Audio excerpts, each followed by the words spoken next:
Hello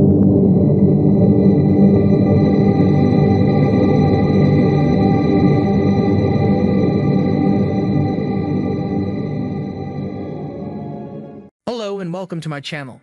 Before starting, support the channel by liking this video and subscribing to this channel for future updates.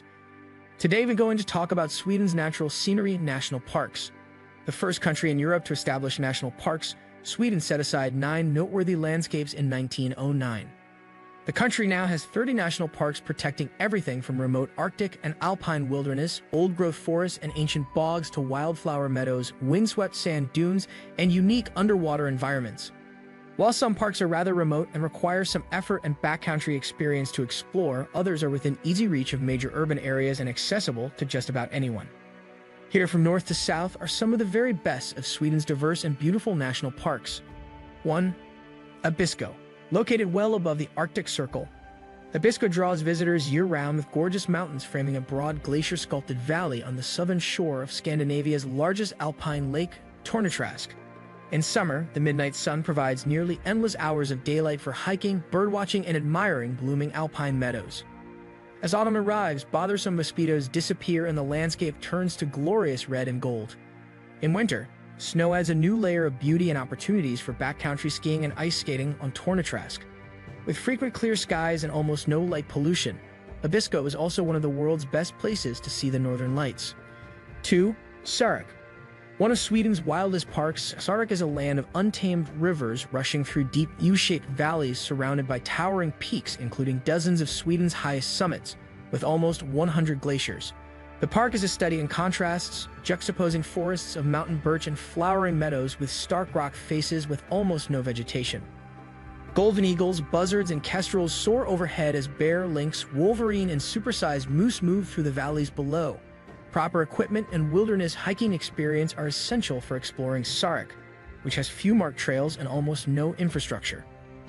3. Stora Sjöfallet. Contiguous with Sarek and the remote wilderness park Padjelanta, Stora Sjöfallet was established to protect a great waterfall that tumbled into Langdis Lake. Soon afterward, industry won out over conservation, and the borders were redrawn to permit hydropower development.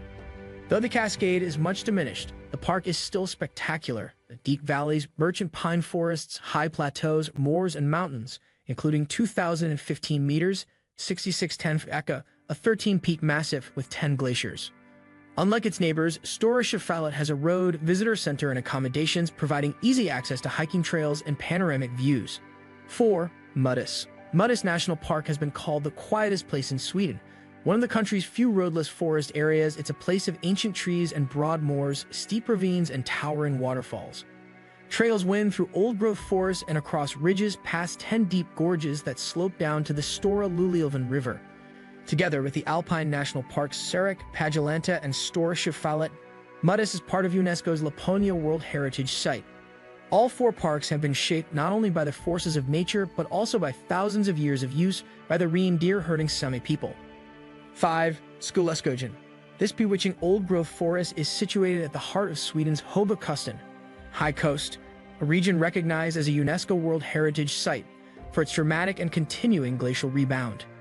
In Skullaskogen, the Ice Age coastline has risen approximately 282 meters, 925 feet, above the present-day shoreline, leaving a landscape where mountains, coasts, and forest meet in a compelling mix unlike anywhere else in Sweden. The forest itself is a blend of sparse, shrubby pine clinging to rocky ground and tall firs lining rivers and valleys. Hiking trails reveal signs of the region's unique geology, including dramatic Slavälvsgrävan, a long, deep crevice that's just 7 meters, 23 feet, wide. 6. Sångfjället. Part of Sweden's southernmost mountain range, Sångfjället's distinctive profile is visible from many miles away. Lichens, mosses, lingonberries, and heather cover otherwise bare rock and nutrient-poor soils, while mountain birch, spruce, and cloudberries proliferate in gentler environments. There's wildlife galore, including large numbers of moose, which are frequently seen on bare slopes. Sångfjället also has one of the densest populations of bears in all of Sweden, though you'll have to be very lucky to see one. Signs of their presence are visible throughout the park. Wolverine tracks are often seen in winter snow. Capercaillie, black and willow grouse, golden plover, and various types of woodpecker and owl are among the park's many resident and seasonal birds. 7. Friluftsfjället. In northwestern Dalarna, bordering Norway, lies Fullofjellet, a flat-topped mountain that rises steeply from the densely forested surrounding landscape.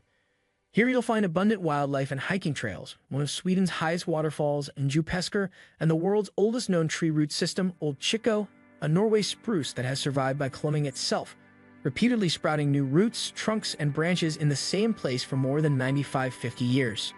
8. Farnebofjärden, Sweden's second longest river, Dalälven flows from Miravesta to the Gulf of Bothnia, often taking the form of broad, shallow lakes connected by multiple channels. Along its lower reaches, Farnebofjärden occupies a biological transition zone between northern and southern biomes, creating conditions for a tremendous diversity of plants and animals to thrive. Farnebofjärden is particularly renowned as a bird-watching destination, with 205 species sighted, including approximately 100 that nest here regularly. There's good viewing from a tower at Skikarbo, as well as along various trails through the park. Other wildlife includes moose, bear, deer, fox, beaver, and lemming, as well as more than 20 types of fish. Mosquitoes can be a plague during the summer months. 9. Ängsö.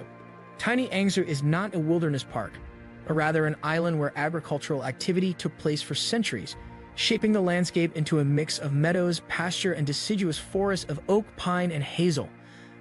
Over time, human activity on Ängsö created ideal conditions for the profusion of wildflowers that spreads across the island in spring and early summer. Particularly striking are the thousands of elder-flowered orchids that bloom in late May, carpeting the meadow in magenta and pale yellow. The island also attracts a wide range of birds including woodpeckers, white-tailed eagles, osprey, ravens, tawny owls, and flycatchers. There's a seasonal passenger boat service to Ängsö from Stockholm and Ostana on the coast northeast of Akersberga. 10. Tyresta, just 20 kilometers, 12 miles south of Stockholm and reachable by public transportation, Tyresta National Park feels like a different world entirely, a primeval landscape of ancient trees, secluded lakes, and a stillness that makes the city feel remote in both place and time.